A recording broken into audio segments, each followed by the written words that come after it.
하나님 말씀 봅니다. 하나님 말씀 열왕기상 19장 19절에서 21절까지 보겠습니다. 열왕기상 19장 19절에서 21절까지 같이 읽습니다.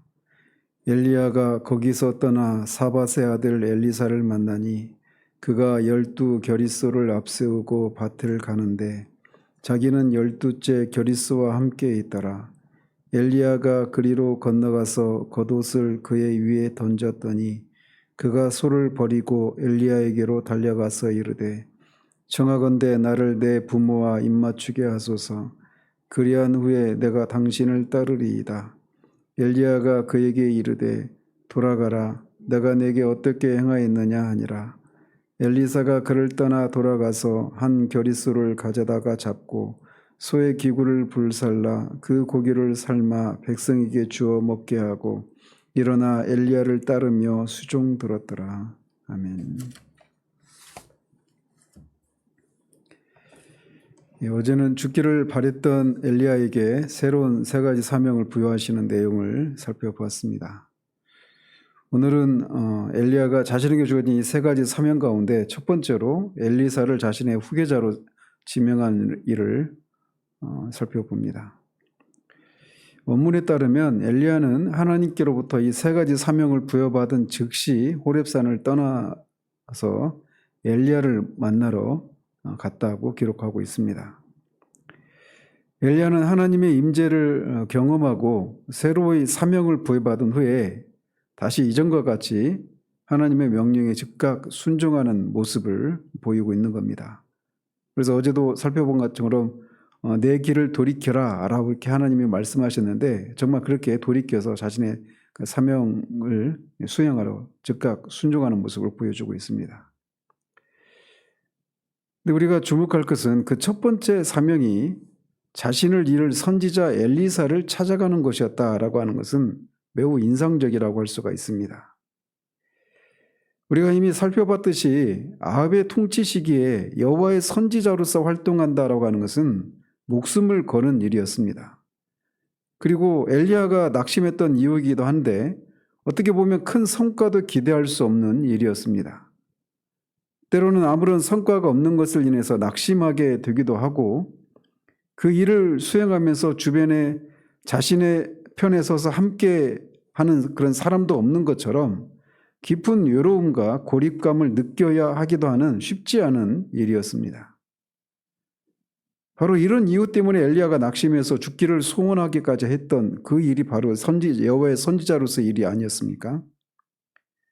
그런데 바로 그 일을 담당할 후임 선지자를 세운다라고 하는 것은 엘리야가 이 일에 대한 확신과 이 소명의식이 다시 회복되는 일이 있지 않고서는 있을 수가 없는 일이었던 겁니다. 그런데 한때 이렇게 죽고 싶어 할 정도로 쉽지 않은 그 일을 이제 엘리야가 엘리사에게 부탁하는 것이 아니라 그걸 나를 좀 해줄래? 이렇게 부탁하는 것이 아니라 강권하다시피 하는 이런 모습은 엘리야가 하나님과의 만남을 통해서 그 영혼이 회복되었을 뿐만 아니라 그 소명의식도 회복되었다라고 하는 것을 극명하게 보여주는 일입니다. 엘리야가 사밧의 아들 엘리사를 찾아갔을 때 엘리사는 12겨릿소를 앞세우고 밭을 갈고 있었고 자기는 그 12번째 겨릿소와 함께 있었다라고 전합니다. 이 겨릿소는 우리는 이제 멍에를 소가 한 마리가 멍에를 매지만 그 근동에서는 양쪽에 쟁기를 양쪽에서 멍에를 양쪽에서 소가 두 마리가 그렇게 메고 같이 움직이는데 따라서 12겨릿소라고 하는 것은 소가 24마리가 있었다라는 것이고 그 12겨릿소 중에 12번째 그 소를 엘리야가 이렇게 가지고 밭을 갈고 있었다라고 하는 것을 말해줍니다. 따라서 12겨릿소 즉 24마리의 소를 이끌고 밭을 갈았다 이 얘기는 엘리사가 상당한 부잣집 자제였음을 짐작하게 해주는 그런 부분입니다. 오늘날도 소 한 마리가 값어치가 굉장한데 그 당시에는 훨씬 더 컸죠. 그래서 옛날 그 사무엘상에서도 그 사울이 그 나귀 한 마리를 잃어버린 것 때문에 그렇게 온 사방 천지를 쫓아다니지 않았습니까? 그런 시대에 12겨릿소 또는 소를 가지고 있다라고 하는 것은 굉장히 큰 그런 가치가 있는 그런 부잣집 아들이었다라고 하는 것을 충분히 짐작할 수가 있죠. 따라서 이런 엘리사가 엘리야가 그를 후임자로 불렀을 때 그것을 즉각 버리고 따랐다. 이것은 그가 많은 안락한 삶을 포기하고 많은 것들을 이렇게 포기하는 그런 것을 의미하는 겁니다. 이 모습은 마치 우리 주님이 베드로와 요한을 불렀을 때 그들이 즉각 배와 가족을 버리고 주님을 따른 모습이나 또 세간에 앉아있던 마태를 주님이 부르시자 나를 따르라고 부르시자 즉각 그 자리를 떠났던 이런 모습을 연상하게 하는 그런 장면이라고 할 수가 있습니다. 그런데 또 하나 주목할 것은 그 부잣집 아들인 엘리사가 종에게 밭을 가는 일을 시키는 것이 아니라 자신이 직접 12번째 겨릿소와 함께 밭을 갈고 있었다라고 하는 것입니다. 그러니까 이런 모습을 통해서도 엘리야의 그런 어떤 성품이나 이런 걸 볼 수가 있는데 그는 자신이 맡긴 그 일을 충성스럽게 그런 감당하는 그런 사람이었다라고 하는 것을 우리가 유추할 수 있습니다. 따라서 하나님은 이렇게 자신의 일에 성실하게 감당하는 사람을 하나님의 일을 감당하도록 그렇게 부르신다라고 하는 것을 우리가 또 여기서 한 가지 교훈을 배울 수가 있습니다. 하나님을 위해서 무엇이라도 하겠다라고 말하면서 자신에게 주어진 그런 임무는 소홀히 하는 그런 태도는 옳지 않은 태도다라고 할 수가 있겠죠. 아무튼 엘리야는 그렇게 엘리사를 찾아가서 그의 겉옷을 엘리사 위에 던졌다라고 말을 합니다. 근데 원문에 보면 그 엘리사 위에 던진 것이 아니라 엘리사에게 이렇게 던졌다 이렇게 되어 있습니다. 근데 한편 이 고대 근동 세계에서 그 사람이 입고 있는 겉옷은 그 사람이 어떤 사람인가라고 하는 것을 그의 직무를 보여주는 그런 의미가 담겨 있습니다. 따라서 엘리야가 그의 겉옷을 엘리사에게 던졌다라고 한 이 행위는 자신의 뒤를 이어서 엘리사가 선지자 직무를 대신하라라고 하는 상징적인 의미가 담겨 있는 행위였습니다. 그리고 엘리사도 그 엘리야의 행동을 이해하고 있었기 때문에 그가 20절, 21절에서도 겉옷을 던질 때 나를 선지자로 나를 부르시는구나. 이거를 즉각 이해하고 엘리야를 그렇게 따라갔던 거죠. 엘리사는 이런 엘리야의 부름에 즉각적으로 소를 버리고 엘리야에게로 달려갑니다. 그래서 거듭 말씀드린 것처럼 이런 즉각적인 이런 응답은 신약 성경에서 주님이 제자들을 부르셨을 때 그 제자들이 보였던 그런 공통적인 그런 특징이라고 할 수가 있습니다. 따라서 이런 것을 볼 때 엘리사도 아마 평소에 이스라엘의 우상 숭배에 대해서 매우 안타깝게 생각하고 있었던 사람이었다라고 볼 수가 있습니다. 그러던 중 우상 숭배를 척결을 하기 위해서 혁혁한 활동을 해온 엘리야가 자기를 후계자로 지명하자 망설일 것도 없이 즉각적으로 따라 나섰던 것입니다. 즉 엘리사는 바알에게 무릎 꿇지 않고 입 맞추지 않았던 7,000명 중에 하나였던 것이죠.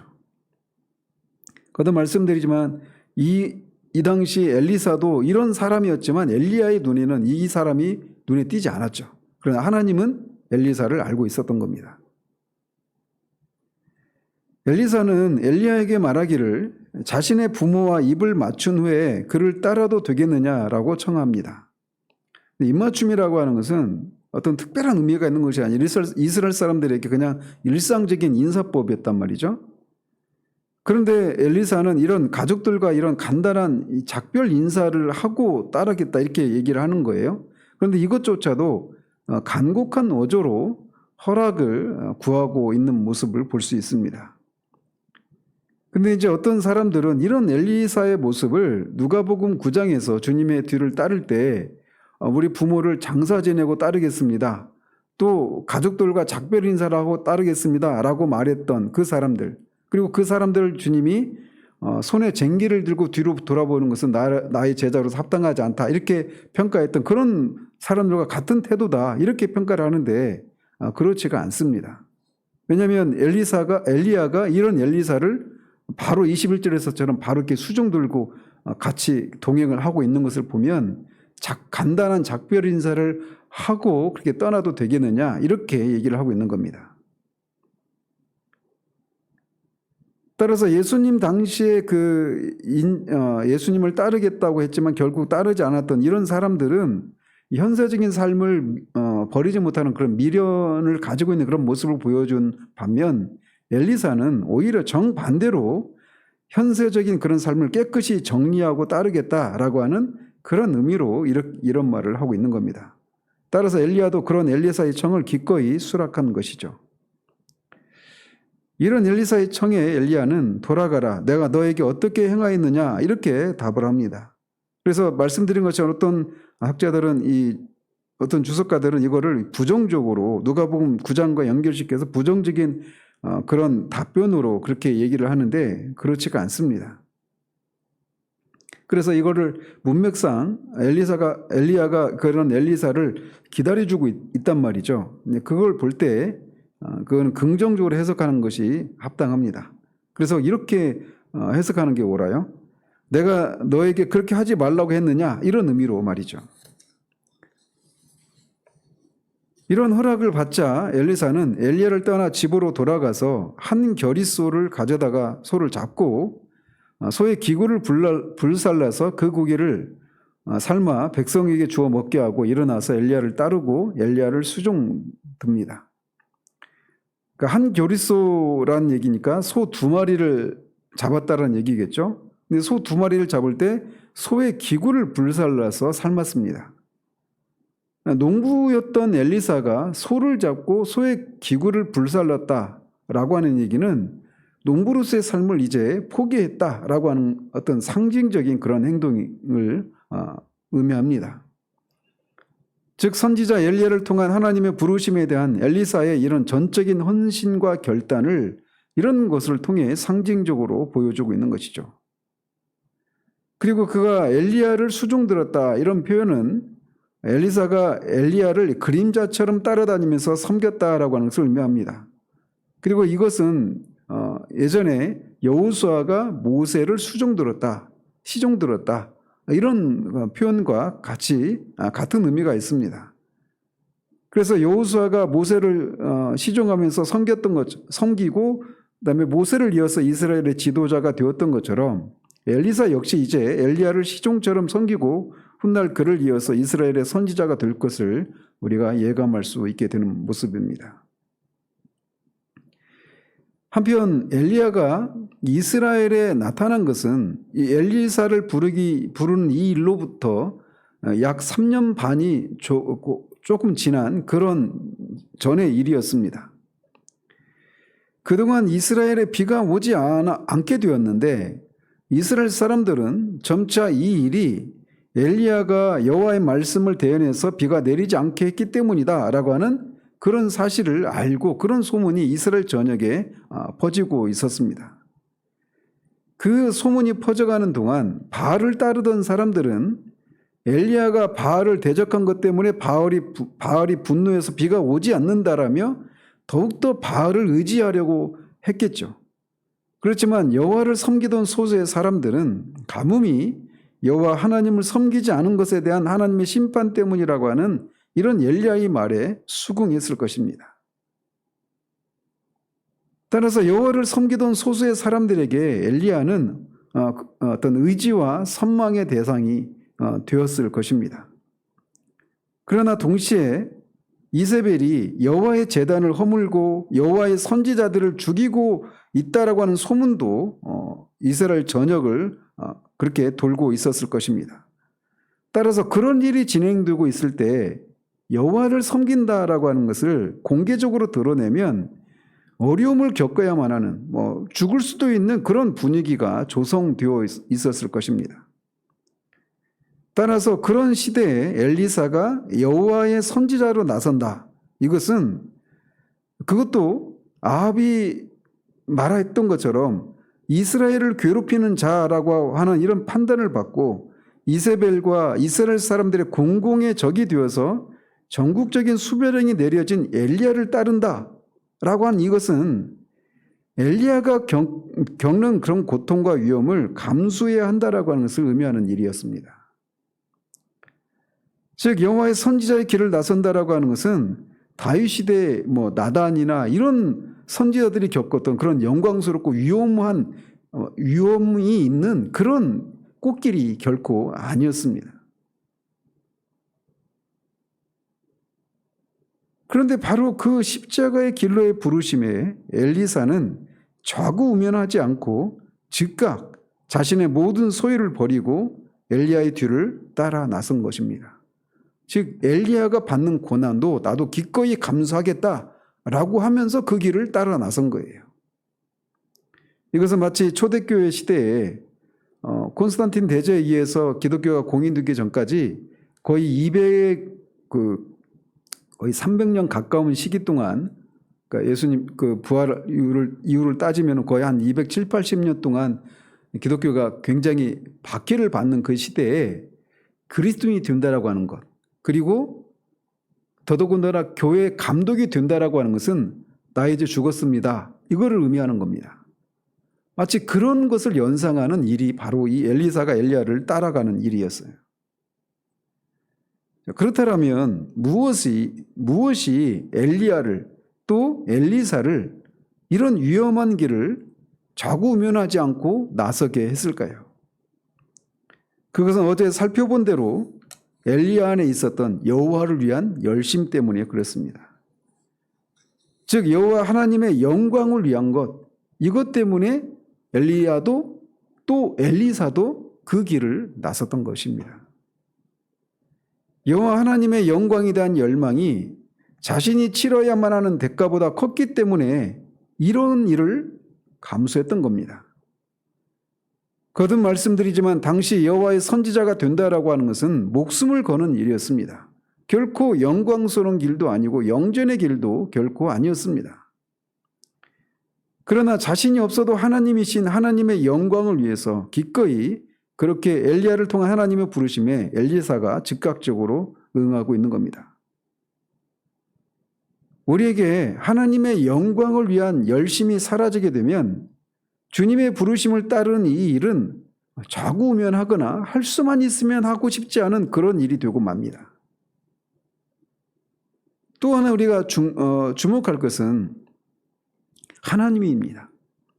당신의 종들이 자신의 말씀을 대언하게 되면 분명 죽을 수도 있다라고 하는 것을 하나님이 모르셔서 이들을 당신의 선지자로 부르신 것이 아닙니다. 하나님은 그것을 아시면서도 죽고 싶다던 엘리야를 다시금 소명의식을 회복시키십니다. 그리고 그를 또다시 그 위험한 일을 감당하도록 그 사명을 주어서 보내시고, 또 그렇게 회복된 엘리야가 자신이 겪었던 또 겪게 될 그 위험한 일로 엘리사를 부르고 있습니다. 그러면서 네가 이렇게 힘든 일인데 네가 좀 같이 해주지 않을래? 이렇게 부탁하는 게 아니에요. 엘리사를 부르는 엘리야도 좌구우면하지 않습니다. 너무나 당당합니다. 하나님도 그러시고 엘리야도 그렇고, 또 그런 엘리야의 부름에 엘리사도 그가 가려는 길이 결코 꽃길이 아님을 알매도 불구하고 그 길을 기꺼이 즉각적으로 나서고 있는 겁니다. 그것도 뒤를 돌아보지 않겠다라고 하는 그런 그 의지를 보이면서 말이죠. 소의 기구로 소를 그렇게 잡고 불사르는 것을 통해서 그런 행동을 보이는 거죠. 엘리사나 엘리야, 그리고 그들을 부르시는 하나님을 관통하는 핵심 키워드는 바로 하나님의 영광입니다. 그 하나님의 영광을 위한 열심, 이것이 하나님에게서 엘리야에게서 엘리사에게로 다 공통적으로 나타나고 있는 것입니다. 하나님은 자신의 영광을 그 누구에게도 그 무엇에게도 주시지 않는 질투하시는 하나님이시다라고 십계명을 통해서 하나님은 말씀하고 계십니다.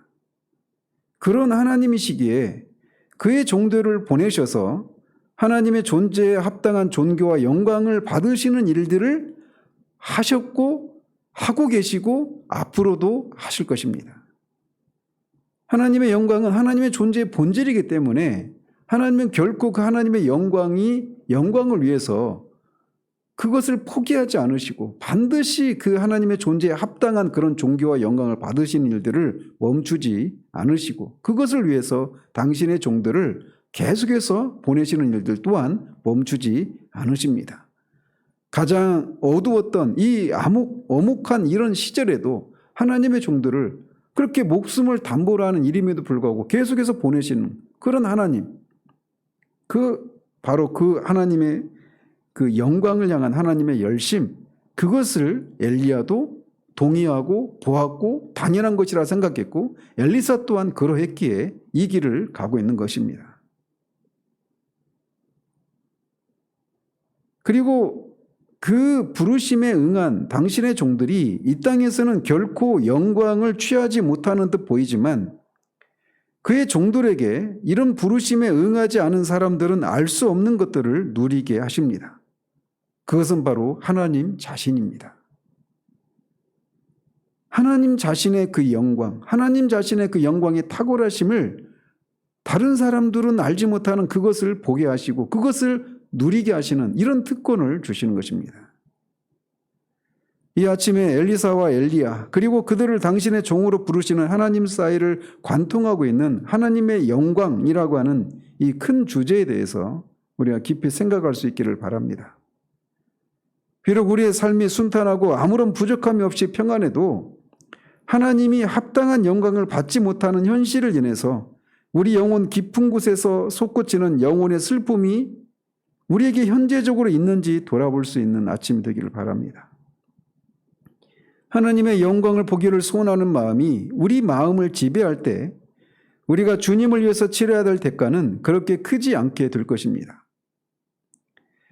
저나 여러분이나 주님이 우리 인생을 찾아오셔서 하나님의 백성으로 부르셨을 때 우리는 분명히 하나님의 영광을 위해서 우리가 무엇이라도 하겠다라고 말씀드렸고 또 우리가 어떻게 되든지 상관하지 않겠다라고 하는 이런 다짐을 하면서 이 길에 들어섰습니다. 단지 어떤 목회자로서의 부르심을 받았을 때만 이런 마음을 갖는 것이 아니라 모든 신자들 안에는 하나님의 영광을 향한 목마름, 하나님이 하나님으로서 인정받는 것을 보기를 원하는 그런 마음이 있단 말이죠. 자신의 존재와 삶을 통해서 교회를 통해서 이런 일들이 일어나기를 소원하는 마음이 처음부터는 아니라 할지라도 이게 분명히 있고 그것이 그들의 삶을 추동해가는 그런 가장 근본적인 삶의 원동력이었던 겁니다. 따라서 그것이 우리 가운데 있는지 그것이 있을 때 우리 안에는 정말 그것을 보기를 원하는 것 때문에 우리의 삶이 어떤 그 삶의 표대가 너무나 분명했고 좌우면하지 않았었습니다. 이 아침에 다시금 그런 마음이 우리를 지배할 수 있기를 바랍니다. 기도 가운데 우리에게 그것이 그냥 하나님의 영광을 위해서 우리가 살아야 된다라고 하는 것이 그냥 명제로서만 당연한 명제로서만 우리 가운데 교리로서만 남아있는 것이 아니라 그것이 우리의 삶을 움직일 수 있도록 그래서 정말 하나님이 하나님으로서 합당한 존귀를 영광을 받지 못한 현실을 인해서 우리 안에 우는 마음이 슬픔이 우리 가운데 다시금 회복되어지고 그것을 위해서 울 수 있는 그런 우리들 되어지기를 우리 주님 이름으로 축원드립니다. 기도하겠습니다. 하나님 아버지 여호와의 선지자로서의 일을 감당하다가 낙심을 해서 죽기를 자청했던 엘리야를 하나님이 회복시키시고 그렇게 회복된 엘리야가 또 좌고우면하지 않고 여호와의 선지자로서의 삶이 무엇인지를 알매도 불구하고 그 고생스럽고 위험한 그 자리로 엘리사를 서슴지 않고 부르는 이 장면을 살펴보았습니다. 또 그 엘리야의 부름이 무엇을 의미하는지를 엘리사도 알았음에도 불구하고 좌고우면하지 않고 즉각적으로 자신의 삶을 현세적인 삶을 다 정산하고 기꺼이 그렇게 목숨을 담보로 한 그 일을 자청하며 또 그렇게 따라 나서는 모습을 봅니다. 그런 엘리야를 엘리사를 부르시는 하나님, 그 하나님 안에 있는 하나님의 영광을 위한 그 하나님의 열심이 그들을 그렇게 사지로 불러내시고 또 사지로 부르심을 알매도 불구하고 엘리야도 엘리사도 기꺼이 그렇게 따라 순종하며 나섰습니다. 그것이 단지 선지자들의 이 두 선지자들에게만 있었던 것이 아니라 우리들에게도 여전히 목숨을 거는 일은 아니라 하더라도 주님의 뒤를 따르는 이 길이 분명히 하나님의 영광을 보기 위한 이 길이 분명히 많은 대가를 치러야 되는 일임에도 우리가 그것을 알고도 그렇게 주님의 영광을 보기를 위해서 우리가 이 길에 나섰던 것을 다시금 이 아침에 회상합니다. 하나님의 영광을 보기를 원하는 마음, 그것이 우리의 마음을 지배할 수 있게 되기를 원합니다. 그래서 다시금 자기 연민의 눈물을 거두고 하나님의 영광을 보기를 위한 이 일에 기꺼이 우리의 모든 것을 드리고 그렇지 못한 오늘날의 현실을 인해서 우는 마음이 다시금 우리를 지배할 수 있도록 하나님 도우시기를 원합니다. 예수 그리스도 이름으로 기도합니다. 아멘.